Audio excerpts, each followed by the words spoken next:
According to Joe Singleton's new book, the fact of our existence lies solely within our minds. What we choose to consume in this world translates directly to what we think within it. If we continually allow our minds to be bombarded with the ways of an imperfect and unfulfilling world, then we ourselves will remain ever imperfect and unfulfilled.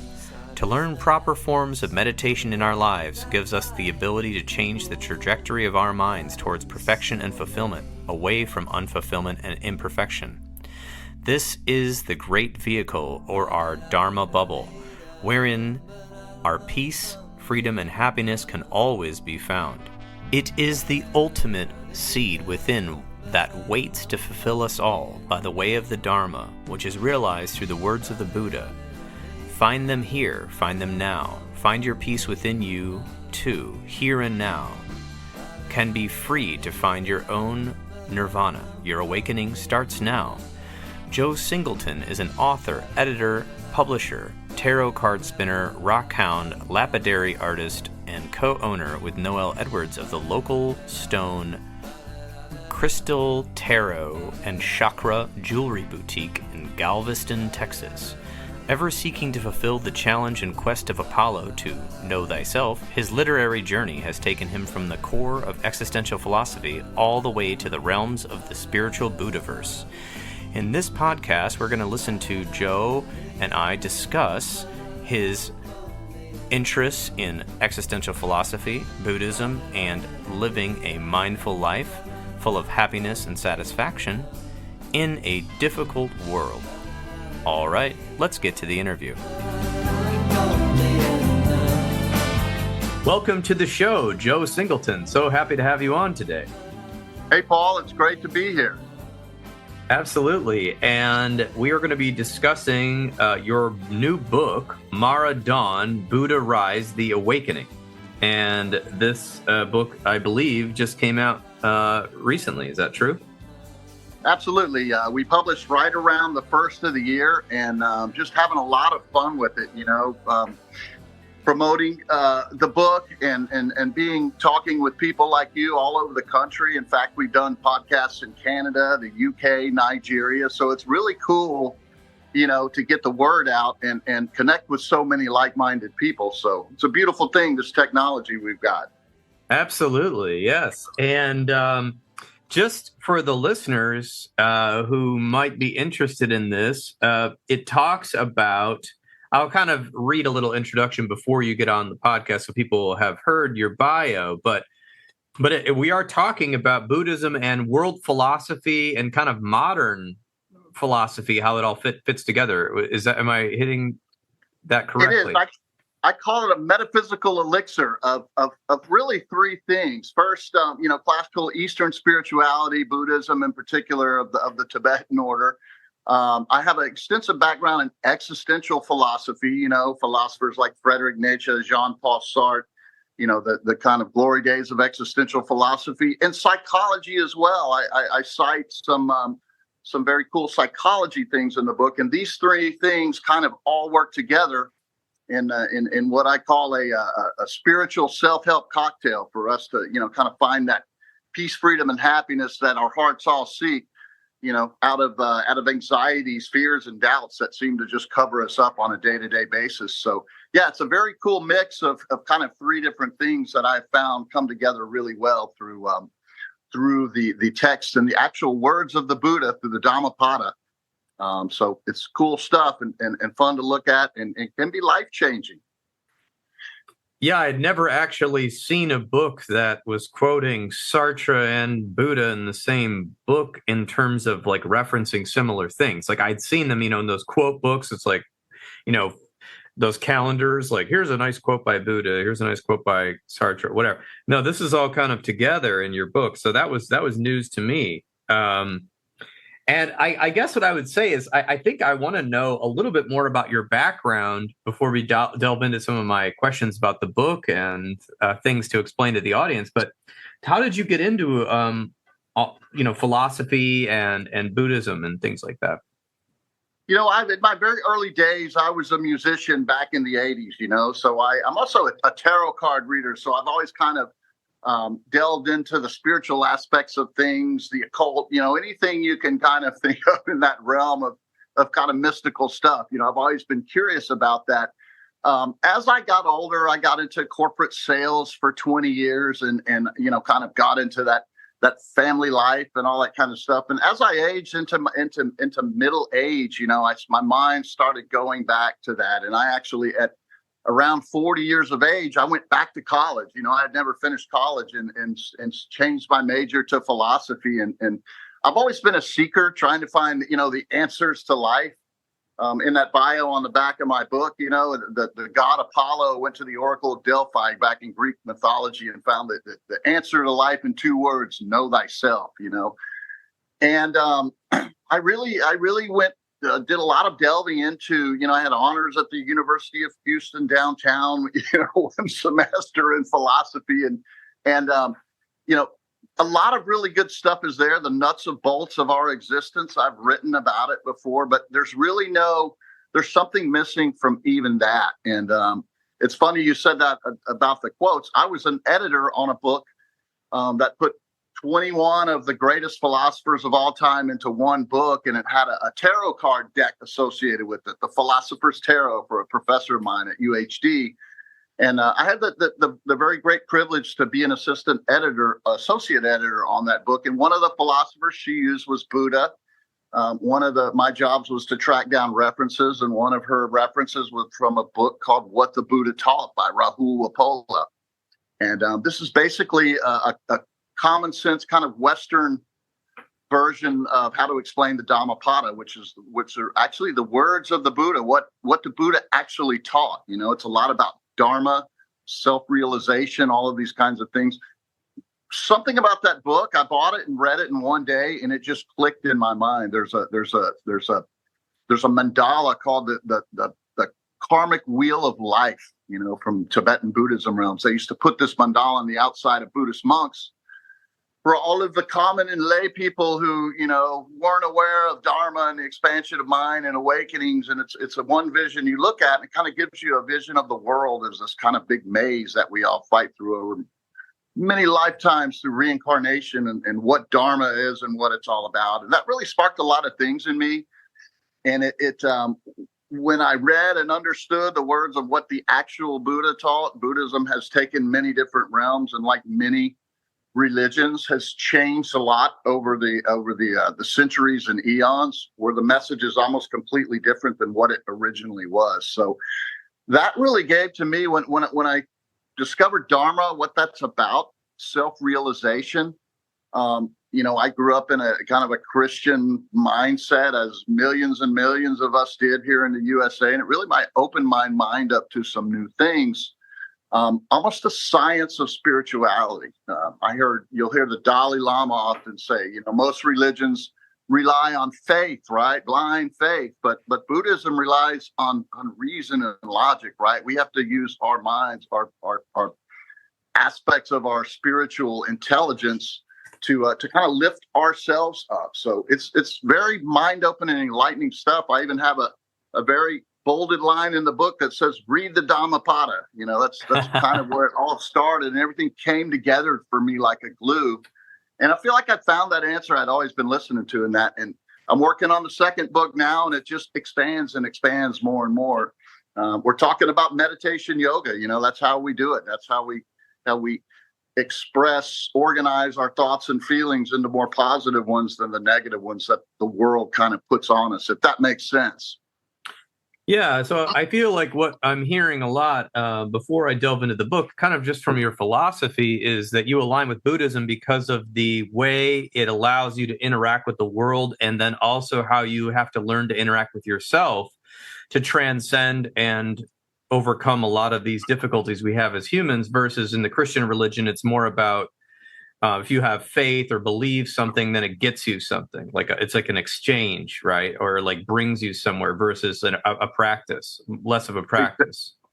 That's exactly right. And I'm expanding a little bit on this in the next book, which is, when you kind of some of the differences between blind faith religions and Dharma, Buddhism in general, is you add two things that you don't find in any, 80% of us are either Christians, Muslims, Islam, Hindu, or Buddhism, right?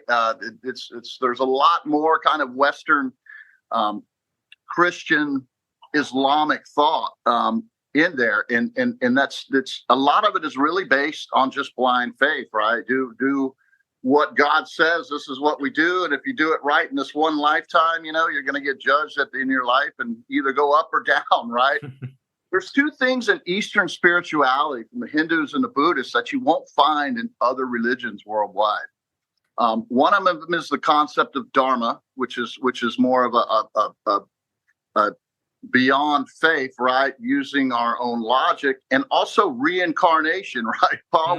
We have many lifetimes to get this and work it out, right? As opposed to a one shot. I have a line I love to use. It's part of the new book is, things move in circles, not straight lines.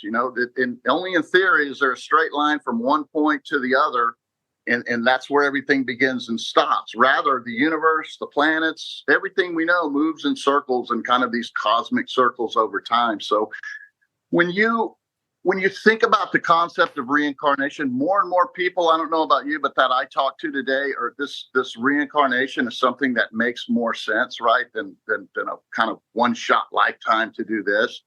It kind of slows time down a lot for us, right? It takes away the immediacy, what I call the time clock in the back of our mind of every decision that we have to make, right? I've got this much time to do this, and that's it. When you think of hundreds, thousands, millions of lifetimes, some of the Bodhisattvas, pledge their allegiance to until everybody can get to nirvana. When you start thinking along those terms, it kind of opens up the universe and the world for us a lot. We don't have to focus on so much of, these next 10 years or this, but what can I do right now to change my attitude, my perspective, my vision of the world, the universe, and all things? Embracing the now. That's what really Dharma is all about, right? They tell us things become, they arrive, and they leave us. In short, what I say in this first book is we love the becoming part, we love the arriving part, but we fear and anxiety a lot with letting things go, knowing that things are going to leave us. We're born, we're starting a process of dying, right? We buy a brand new car, it's starting this process of rusting over time. I'm a kid and I eat a piece of gum. It tastes good for 5 minutes and then it's junk. I throw it out, right? It's that grief of letting go. We want everything to be permanent in a world that is impermanent. In short, that's Dharma, right? And just embracing that and understanding that everybody, everything, every concept that comes into my life, it's going to come to me, it's going to arrive, and it's going to leave me, right? So that's kind of the nuts and bolts of Dharma, and it just flowers into so many things the more that you meditate on it and understand that about all things in our life. Also, the subject of chakras, right? Psychoenergetic centers, points of our bodies. You won't find this in other religions, only the Hindu and the Buddhist, right? That's why I like to say that there's a little bit of spirituality here. There's a little bit of logic and philosophy, and there's also a little bit of science, right? When we think of psychoenergetic science, if we're able to embrace that as an actual type of science, our chakras from root to crown, it makes sense in Ascension. So it's a lot of cool things that come together in this book and beyond what we're working on for sure. Yeah, I wanted to ask you, because I actually think there's almost a fourth thing you brought in here, which is dealing with the modern world.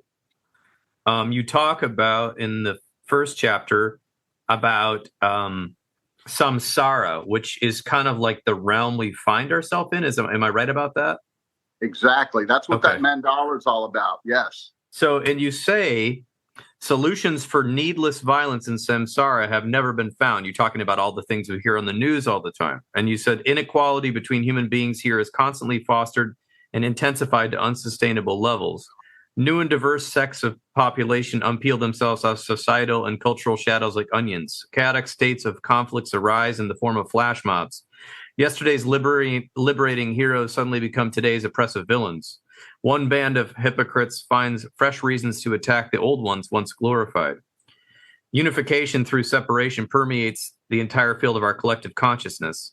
It feeds upon itself, subsequently consumes itself, and eventually regurgitates itself into new forms of bigotry and hatred. And you're kind of talking about the cycles of human existence, and also you're sort of poetically, I suppose, discussing the modern conundrum where we are now aware of all the injustices and inequalities to a much more acute degree than we've ever been aware, because of technology and the ability to transmit information. Even if that information is not accurate, it is being transmitted. The emotions are being transmitted. And we are overwhelmed by seeing, where are the solutions? Why can't the world get along? Why is everyone getting more greedy, and there's so much, horrible suffering? Or has it always been this way? We just never noticed it because we didn't have the technology and the means to deconstruct these things. You know what I mean? I think it's always been this way, just in different iterations. But anyway, what are your thoughts? You just sent chills up my spine, Paul. This is the fact that you just read those lines. I struggled for, you don't know how long to try to get that right. And you said it exactly, over age and time. I'm 57 years old now. Okay. And I can remember back to, we look at the news and we look what's going on and election cycles, right? This is the most important, everything is at stake here. Nothing has ever been worse. It's the end of the world. Well, I grew up in the 70s and 80s, man. I remember when there were hostages overseas. We were waiting 3 hours in line for gas lines. I was born. We were just coming out of the Vietnam War. You think these days are dark? Go back to the 60s or 70s. And this is why I love, it's hard for me to read anything past the 1800s. I'm kind of a modern philosophy nerd, which modern philosophy ends at about the 1800s, right? Everything is more contemporary after that. But one of my favorite authors is Russian novelist Fyodor Dostoevsky, right? And I mentioned him at the beginning of book as one of my sources of inspiration. And it always, as I was going through my education in English literature and philosophy, is I'm thinking to myself, I'm reading stuff from the 1800s, the 1700s, the 1600s, Paul, and they are thinking the exact same thoughts that I'm thinking right now, and it's 300 years later, right? Nothing has changed. In that second part you brought, I talked a little bit about technology there. Technology, we like to think that this technology, makes our lives easier. All it really does is speed everything up, When I was a kid, there used to be 3 channels on TV, ABC, NBC, and CBS. And you got the news at 5 o'clock and you got the news at 10 o'clock. And then you have the rest of the time to kind of live your life and do your thing, right? Now we have all of these media outlets coming at us, 6, 7, 8, 10 major media outlets, 24 hours a day. And we just get sucked in and consumed to this. I have a line in the book that said, all technology is doing is just helping us lash out at each other faster than we could before. And it makes you wonder, how much farther can we go before just everything is nuts? There's a kid down the street from our shop that plays this music now, and it's just this fastest drum beats, and it's just noise, man. And I'm like, is this music or what is this? Everything is speeding up, man. And it's always going to be that way. And to encapsulate that all, samsara, the whole idea of it. And this is, a lot of people have a hard time with the beginning of my book. And I always say, get through the first 30 or 40 pages and then let it expand from there. There's a lot of talk in Dharma and Buddhism about our ignorance. I hate to say ignorance. I try to transform it to unenlightenment, right? Kind of like Plato's prisoner of the cave, right? When he got out, he found out it wasn't these shadows on the wall that were real. It was the sun coming through some crystals in the river making these shadows. He was enlightened. He found more truth, right? Most of us go through life on a day-to-day basis, watching these very metaphoric shadows on the wall. And it's just it's an amazing concept, the samsara. We all want to think, you think back to John Lennon, we all want peace in the world, right? They did their damnedest. They had the biggest movement you could have.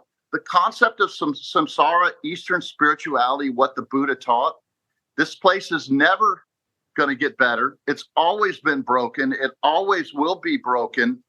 This existence in our society, our physical understanding of what the world is like the first step on a ladder of ascension. And we have to understand that before we know that.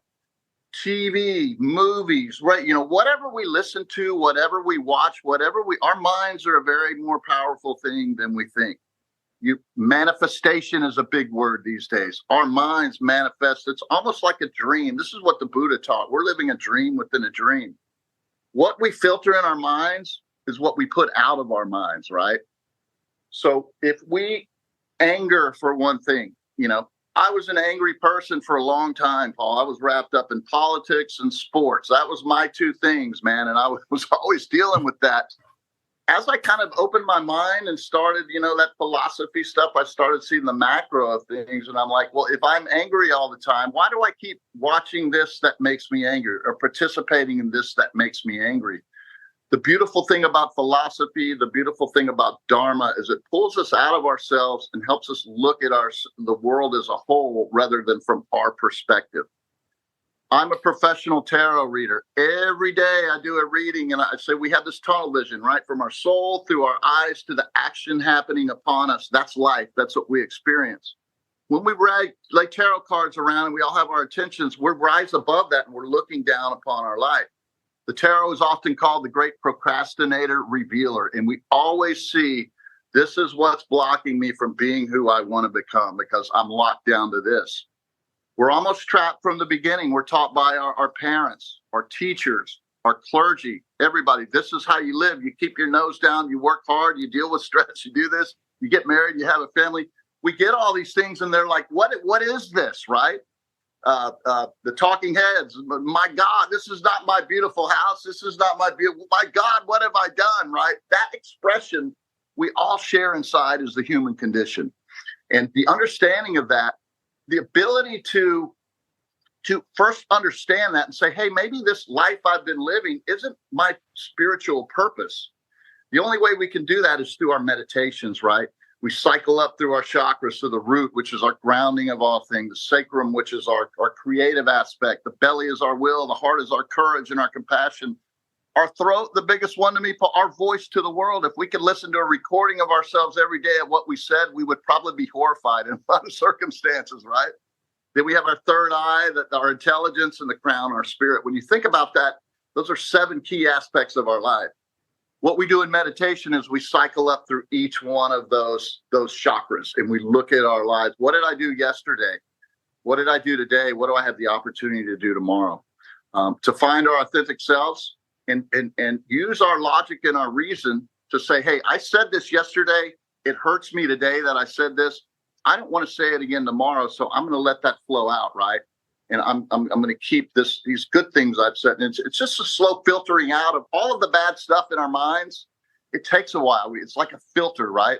That's what the next book is all about. Kind of that, what I call that door behind the Buddha's back, where we go from arrival to becoming to departure.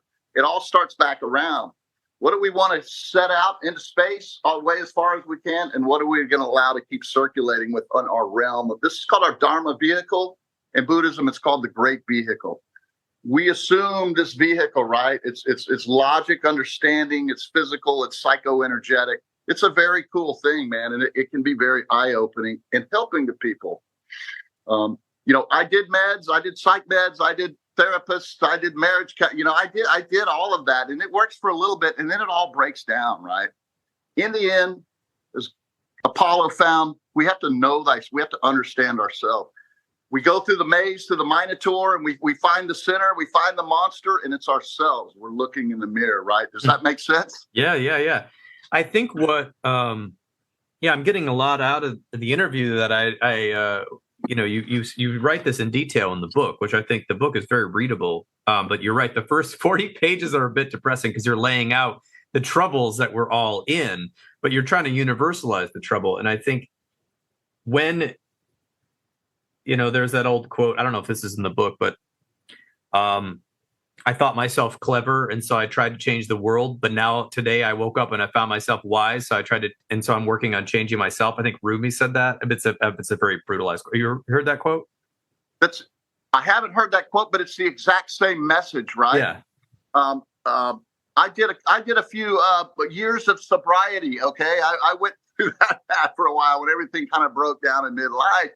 And what we say in there, I can't change the 99% of the things in the world I can't change. The one thing I can change is myself, right? Right. We worry about 99% of things that never, ever happen, right? This is why it's so important to let the what I call the haunts of the past and the fear of the future. We got to let all that go, right? What is in front of us today? What can I do today, right, to assume my place in the world and make my position in it better and help the world be a better place, right? It's courage of the heart, and it's compassion. It's courage to overcome that. I struggled mightily that the sin of every author, Paul, is to lose your audience in the first, chapter or 20 pages. This book had to be like that. It had to start like that. And I struggled and worked on it. But it's just how it is. Look, Buddhism, Eastern spirituality is a very hard sale in the Western world. I was in sales for 30 years. I was very good at it, right? It's a hard sell because it teaches us to let go, basically, of all the things we have acquired in our life. Everything we acquire, from our first car to our house to, all of these things, they're chains that bind us, right? They limit us. If we truly want to be free, those seeking freedom, if you're the type of person who would rather be happy in ignorance than, let's say, challenged in a greater understanding of the truth, don't read my book. However, if you're, I think, like a lot of people, there's some truth that we don't yet understand that we're naturally inclined to seek, right? That's part of existential philosophy. That's part of Buddhism. Friedrich Nietzsche said it, this is the world. It's screwed up, right? He wrote a book called Beyond Good and Evil. We try to make everything either good or evil, right? Mm-hmm. Think of the yin yang symbol. It's both of that, right? We have to understand that we all have evil and good in us, right? We all have those. And it's how do we balance that? How do we navigate through that, right? Rather than labeling and saying, I'm all this and none of that. Nobody is like that, right? It's impossible to be like that. We wouldn't have electricity if we didn't have two opposite poles, right? It's kind of just understanding in that ocean and navigating through it. Schopenhauer had a cool image where an image of kind of the mind navigating through this time was an old man in a little rowboat in a really heavy sea with his robe, and he had a calm look in his eyes, right? And we just got to ride that storm, embrace the now and the journey. It's easy to say, but hard to practice. We have to find our daily meditations. We have to think about these things every day to truly make progress. It's too easy in the Western culture to let this go. Oh, I did that. I'm forgetting about it. I'm going to move. I'm going to put that behind me and move on, right? And do it again, right? And then put that behind me and move on. But I'm going to do it again, right? Well, it's breaking that mindset of, well, that's just life. Well, that's just life. Used to work for me, but it doesn't work for me. This isn't my life, right? This isn't our home. There's somewhere called nirvana that is a greater presence of thought and direction to be than this, right? Right. And so, yeah, I think what you're getting to is that if you want to transcend and if you want to take on some of the Buddhist teachings, it's somewhat about understanding them, but it's a lot about practicing them. Because if you're coming from the correct paradigm, your stress levels lower, right? Where in Western religions and Western thought, it's like you said, it's this fake linear line that you're trying to go in this slope, that the slope goes upward. The stock market goes upward. You need more money. You need more possessions. You need better this. You need better that. And the more you climb that slope, the more you're running on the hedonic treadmill that never fulfills you, because as soon as you get the next goal done, then you have another goal. And in some ways, the Buddhism's the same. There's always going to be more challenges. It's the way that you're thinking about the challenges and the way that you're applying the Dharma to your life that is the difference. You were talking right here about in the first 40 pages, what Buddha did was reject all the false and illusory values that the world presses upon us, which lead us to believe we are doing the right things when in fact we are really not. Whereas Nietzsche you said Nietzsche and Buddha took bold action in order to control their own destinies beyond the boundaries of societies. Likewise, they both affixed for themselves freedom and peace of mind beyond the nonsensible madness of the world around them, navigating the universe in directions beyond all seemingly natural and rational norms, values, and virtues. The Buddha found nirvana whereas Nietzsche only was able to identify the world as such, and astonishingly finding a willingness through eternal recurrence to come back and do it all over again, as if clinging to some superhuman purpose for fighting and opposing the madness of the world endlessly. Can you kind of explain that, maybe that paradigm a little bit?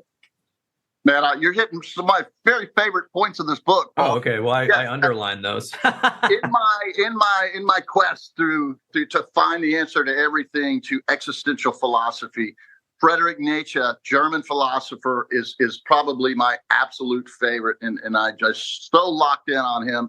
I love Sartre too, but he's so complicated and it's so hard to read. Nietzsche had a little bit of a poetic aspect to him. He wrote an aphorism. So, you read a page or two of his thought and then he'd move on to another thought. The eternal recurrence was one of his most famous, there's 8 or 10 things Nietzsche wrote that people, God is dead, this and that. My favorite thing is he called himself the master of ceremonies of our existence, right? He saw through to the core of everything, right?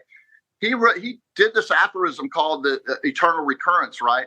It's a question designed specifically to scare the hell out of every human being. And it basically says this: hey, if you had the chance to live this exact same life, Paul, that you have lived from the moment you were born to up till the day, over and over and ad infinitum into infinity, you could live the same life over and over again. Would you do it? Are you asking me that? Yes. Maybe. I feel like maybe Most no. people say no. I would say no. I'd like it to be better. I would not. Yeah. His theory, right, was that we should, if we don't love our lives to the fullest and that we would want to do it over and over, then we haven't found our authentic purpose in life. Authenticity is being who you are, right? I used to be a corporate sales guy and I hated it, man. Climbing this and that. Now I'm a bartender at night, an author who has a jewelry shop with my better half. We go out and we find crystals and agates and we make jewelry and we love doing it. We do it over and over. It's a cool way to exist, right? Far beyond the traps that I used to have myself in, trying to be something I was not because I wanted lots of money, right? I wanted lots of things. But there was no basis behind it, right? His base, in the end, he truly felt that, right? I believe Friedrich Nietzsche truly felt that. He was a smart guy and he knew a lot. And he probably would love to come back as himself and do this all over again. But there was no substance behind it. That's what happened to me when I found Dharma and I heard what the Buddha wrote. The Buddha, I make comparisons to Nietzsche. Nietzsche, if he knew it, would hate it that I compare him to. He hated Eastern spirituality. His mentor was Schopenhauer. He got rid of Schopenhauer because Schopenhauer leaned too much toward Eastern spirituality and thinking in his philosophy. However, the Buddha comes up with Dharma. He says, I have ascended, right? He left. He found his way out. He got rid of everything, released all of his fetters, became free and ascended back into the universal consciousness. That's nirvana, right? But he left behind what he calls a raft. He said, use these words as your sticks and your leaves and all that to put together your raft so you can cross the shores of samsara to nirvana, right? To find that place. There is a purpose, right? It's spiritual. It's not a mansion in the sky where you're going to live with your family happy ever. Nirvana's kind of a hard thing. And there's really no specific example of it, but there's amazing stuff about it to where it's almost like our purpose is we have been separated from that is the universal consciousness, right? The greatest feeling in the world, it is said or thought, is to be reunited with that selfless part of the universal consciousness. That's my idea of what nirvana is, right? And our just the thought of us while we're here, we can never get there right now. We can ascend in this lifetime, right? But just the vision of that is the awakening. It's the feeling that my heart does find some freedom somewhere, some purpose, right? Somewhere to ascend, something to expand upon, It's almost as said, going to nirvana is like being born as a new star and starting your own galaxy and being able to create whatever you want, right? This is what the Hindus and the Buddhists believe, right? The part of the collective consciousness, right? Nietzsche said this is just it. He was one of these matter, accident of time, and in the ending, I say, I wonder if they passed each other on the way out, and the Buddha said adios, on Nietzsche's way back in. But the Buddha left behind the Dharma and just changed millions and millions of lives for greater purposes. Nietzsche died in obscurity. He was hugging a horse in the street. He lost his mind, right? His last book, major book, which was going to be huge, called Will to Power. It's just the diary of a madman, right? It's a lot of thoughts jumbled and it never got finished, right? And I think that the paradox of those two, the way that both of they're both exclamation points in time, but one just has a purpose behind it and one is kind of just random. If you believe life is just random and it's a huge accident, I've never believed that. I've always thought in my heart that there is something greater, some purpose that we have. And Dharma and Buddhism, the Dhammapada, what the Buddha teaches, to me, makes the most sense. And we have to take a lot more responsibility on what we allow into our minds, what we let escape from our minds, our voice, and all that to the world. I see a lot of hypocritical stuff in religion, politics, who say this is the way to live, but you look at them and they're not living that way at all, right? Dharma requires that you actually live this, right? You become that, and finding that, just that vision of that, is a form of peace, freedom, and happiness that allows us to move further. We further develop that in our daily meditations, right? The end of the book is all about the cycle, what I call the 3 breaths of the 7 chakras meditation. Mm-hmm. 3 breaths being the becoming, arrival and departure aspect through each one of the 7 chakras. So we see each little aspect of our lives, both before it happened, now, and how it's going to be when it leaves from me. And we think about all those little things, and it's a filter, right? So it's a pretty complex little thing, but when you get down to it, the nuts and bolts, Dharma is very simple. Yeah, it reminds me of this quote that I read by the Buddha. I don't know if it was in your book, but I just found it. Meditate, live purely, be quiet, do your work with mastery. Like the moon, come out from behind the clouds, shine. And I love that, because you're talking about how the never-ending hypocrisy in people with power and politics and religion, but all of us, but in the people in power, it's easier to see because they're in the spotlight. And they say, oh, yeah, we got to live like this. This is what my policies are going for. This is what my church says. This is what my teachings say. And then you just hear the worst shadow behaviors that come out in the news, and just the opposite of what they're saying, they're doing. And I think that's the whole point. It's like with Buddhism, if you're actually doing the work, being quiet, meditating, living justly, living by the Dharma, treating people how you want to be treated, whatever, all these things, you're not seeking the power in this realm. You're not trying to manipulate people to worship you or to give you money. You're making you're kind of making a compromise with your own peace in a way. Like, come out like the moon and shine. Why do you need to go? It's kind of like that whole. Everyone's probably in the U.S. Most people have been exposed to the Bible, but this is a famous verse that reminds me of this, when it says somewhere in there, like Jesus says, like, don't go praying in the streets with trumpets and horns and exalting yourself. Like, go into the closet and pray, right? But what do we see people on TV doing? The opposite, right? And it's like literally practicing prayer should be something that is an actual thing you do, not for show. So I'm not sure what my point is. I was just kind of reflecting on what you were saying.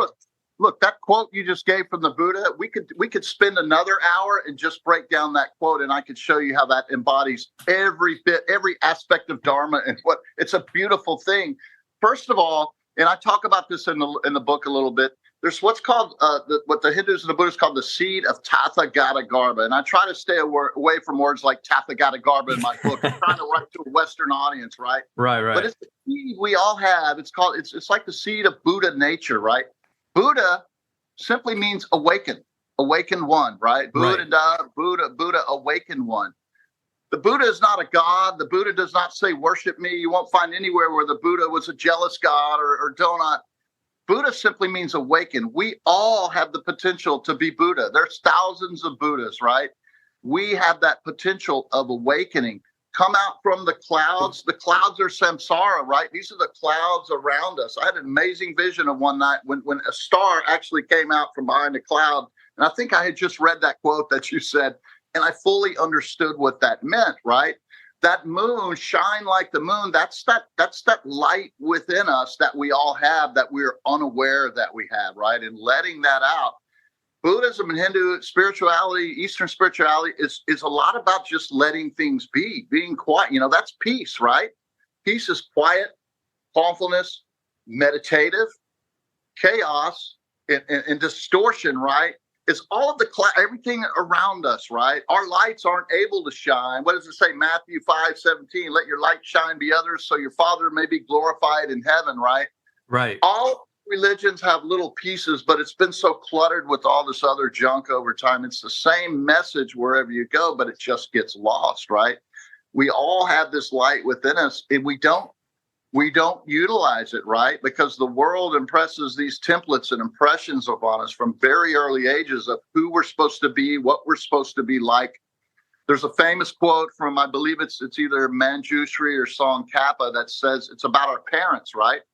It says, love us till the end of the earth that they do. They will do anything. They will die for us. They will do this. But if they aren't teaching us Dharma, then we're being taught the wrong thing. They don't know it. None of us know it, right? So we can't even trust our parents in a lot of circumstances. I look back to the 80s when I grew up, you know, and, you kind of fall into whatever your parents' political party was, that's what you become. Whatever your parents', religion was, that's what you become. Whether they were productive or lazy, that you have a tendency to do this, right? In the end, we're born alone and we die alone. It's a very melancholic thing, but it's also, this is why I like existential philosophy, because I like to know the truth, right? It's hard sometimes, right? But it's important to understand. The Buddha said, another thing about samsara in this world we're in, we always want to help others, right? I want to go and help these others while we're wounded ourselves, right? The Buddha has a cool parable called the arrow of the heart. Man has an arrow in his heart. Doctor tells him, we don't take this up right now, you're going to die. Wait a minute, who shot me? Are you qualified to take this out of who's going to give me the blood? Doesn't matter. If we don't take this arrow out of your heart, you're going to die.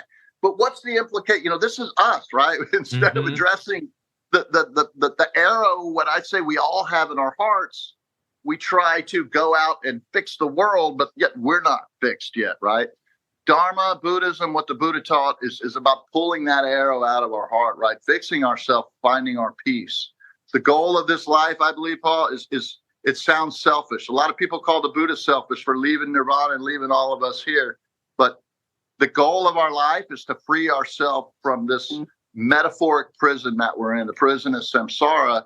We don't see it. We're the home of the land of the free and the home of the brave. We're the best, but when you look at it, are we really free? Are we bound to these timelines and this job and this duty and this, I have a line, patriotism. I love the country. I love everybody who fought for it, but, it's almost this feeling of, if you got this thing, I'd die for my country. I'd do it. And I'd come back again and I'd do it all over again because I love this country. Right. And is that the purpose, or do we need to free ourselves kind of from this matrix that we're in, that we all seem to think we have to come together and make it and fix it? The irony, kind of the joke of it all. I don't want to say the joke, but the riddle of the Sphinx of it all is we're in this unfixable situation and we spend our lives trying to fix it. I have a line in the book. It's ironic that we're all worried about going to hell, right? All of us Christians or whatever, we've got this thing. We're worried about going to hell. We're already here, man. The good thing about samsara, there's a little hole at the top of that wheel. The Buddha's standing on top and he's pointing to this little sign that has 4 lines on it. The 4 noble truths of life. We all suffering. Suffering passes. Suffering too shall pass.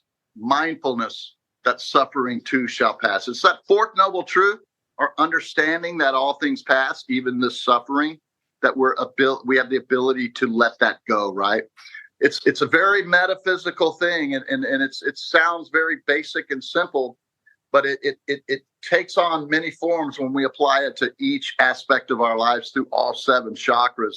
It's a science of spirit, man. It really is.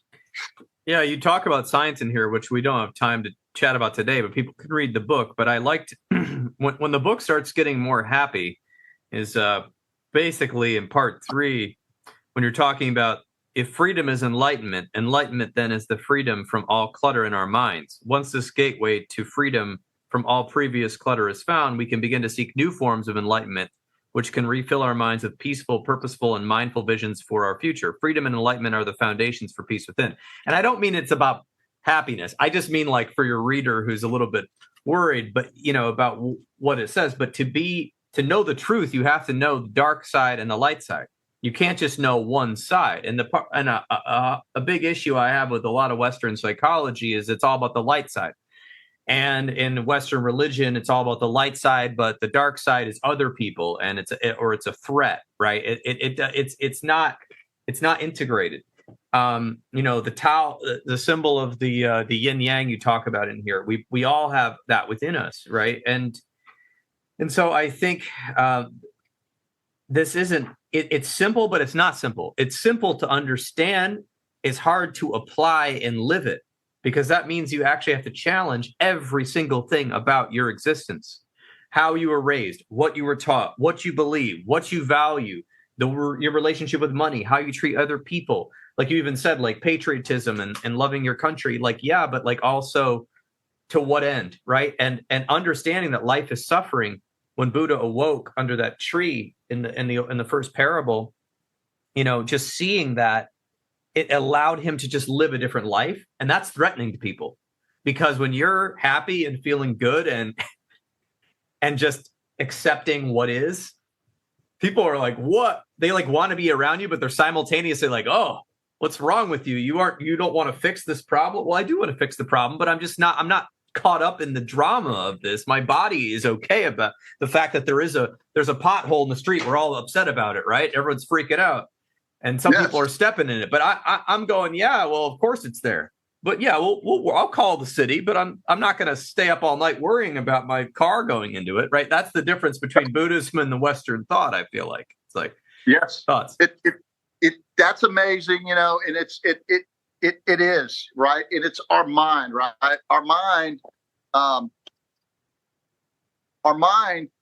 is everything. Okay. And this is another thing that comes out of Dharma. And almost like, when you think about it, I can touch this coffee cup, right? And I can see this coffee cup.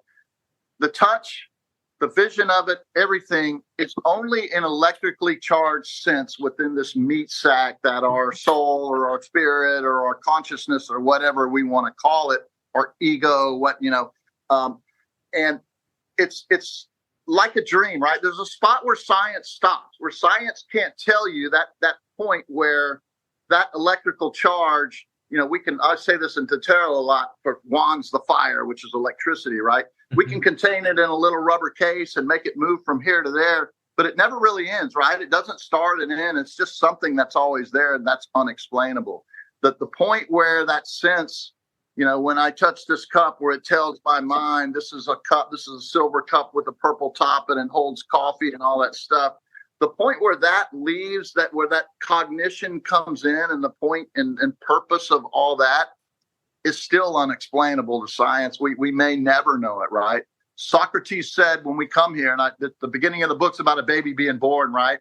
From the comfort of the collective consciousness to it driving away, and then boom, I'm born and I got steel instruments and all this stuff. And Socrates said, before we come back, Socrates and all of the great Greek philosophers believed in reincarnation. Before we come back, we have to drink from the river of forgetfulness, right? There's a reason, there's a mystery, and the reason for that is if we knew what this world was, then maybe there would be no purpose to it, right?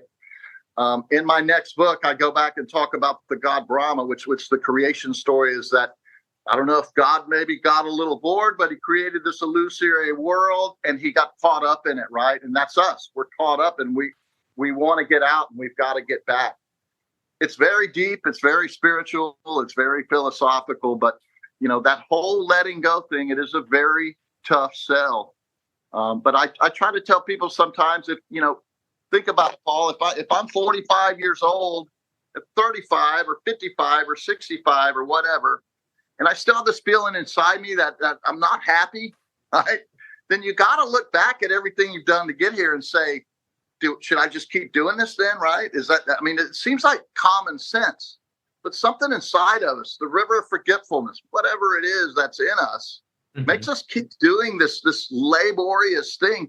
I look at that eternal recurrence question. I think I've been around thousands of lifetimes, Paul. I don't want to come back. I'm done. I would not want to do this again.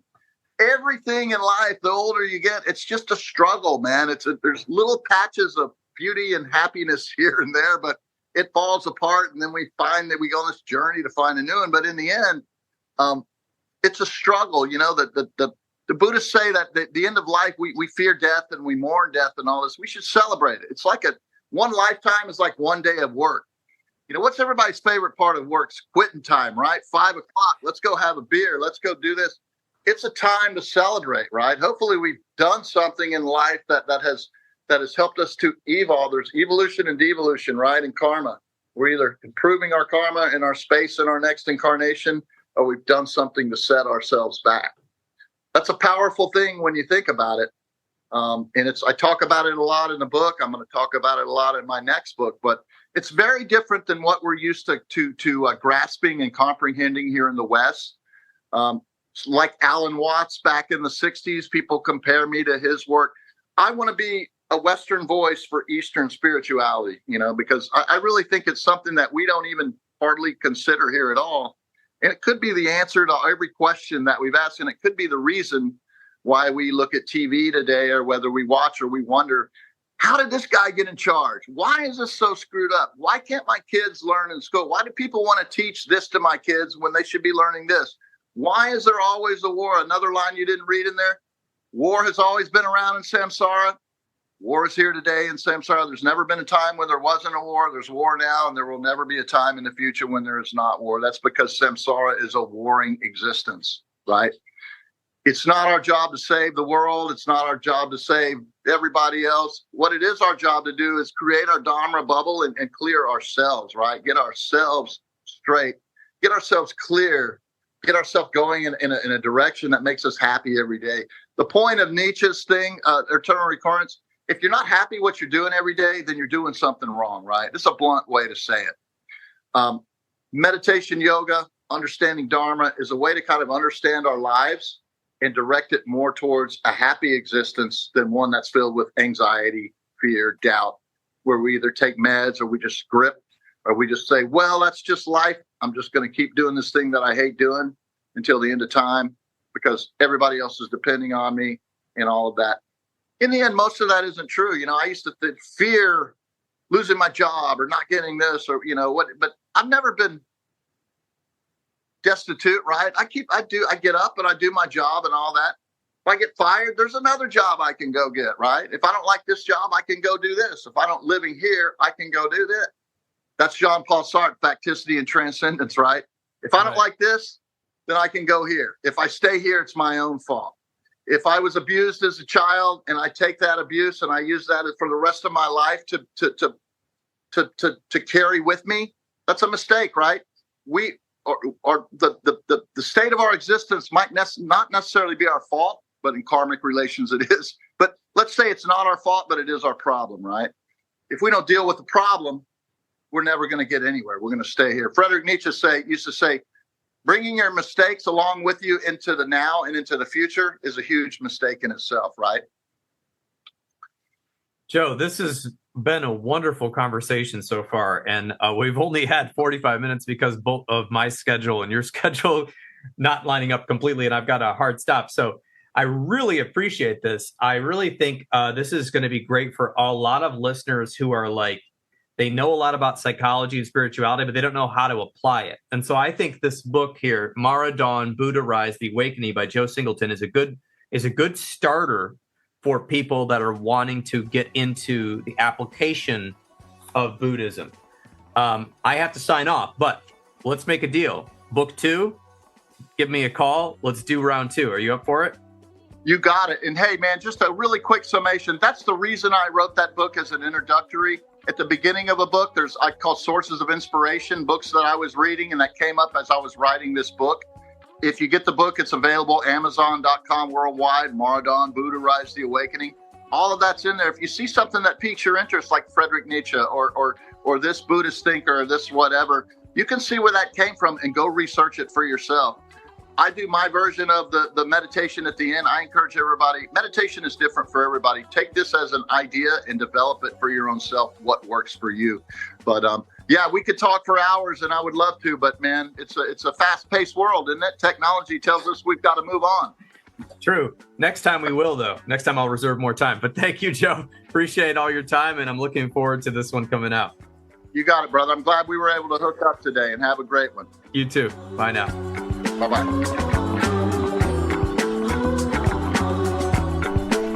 And there you have it. This has been another episode of the Intentional Clinician podcast.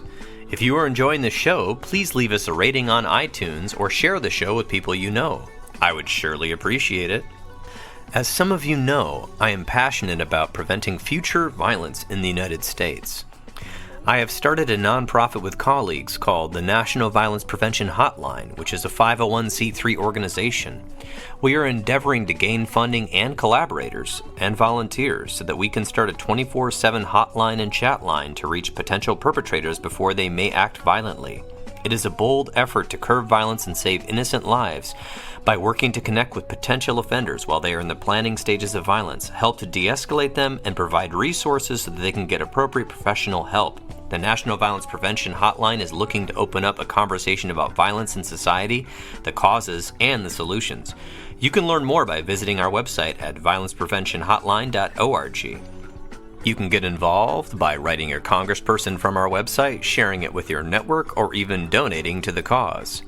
If you are looking for an EMDR International Association consultant, I am a consultant and I can help provide 20 hours that you need to become EMDRIA certified. Just check out the show notes and send me a message and see if we're a good fit to work together. If you are in need of counseling, do not hesitate to make an appointment with a local counselor in your area. You can also make an appointment with the excellent clinicians at Health for Life Counseling in Grand Rapids as part of the Trauma Informed Counseling Center of Grand Rapids by visiting www.healthforlifegr.com. And if you are in the state of Michigan, you can also schedule a telehealth appointment. The recording you just listened to consists of the personal opinions of Paul Krauss and his guest, and while these are based upon the literature they have read and the experience in their respective fields, the information on this podcast should not be viewed or thought of as the definitive opinion on any subject. Listening to this podcast is not a substitute for treatment. If you're in a crisis, please call 911 or the National Crisis Line at 988. Support your local bookstore by shopping at bookshop.org. That's www.bookshop.org. It donates a percentage of sales to local bookstores all across the United States, which I think gives character to our cities and a place to hang out and a place to explore. You can order from the comfort of your own home online while supporting businesses near you. If you are a therapist and you are not involved in your local counseling or therapist or social work organization, please get involved to at least pay dues so that we can have lobbyists help keep mental health care accessible at the government level, and also expanding into schools and other places that need it. And also, if you didn't know, counseling organizations and professional organizations are working to keep us from becoming gig workers for a lot of large corporations who are coming in and trying to buy up local counseling agencies or basically pay you what they pay for people to deliver food to your house. So, get involved. Until next time on The Intentional Clinician, I wish you all a safe and peaceful week. There will come a day when you must choose to trust the other side of your mind, like a window to an attic.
high road history.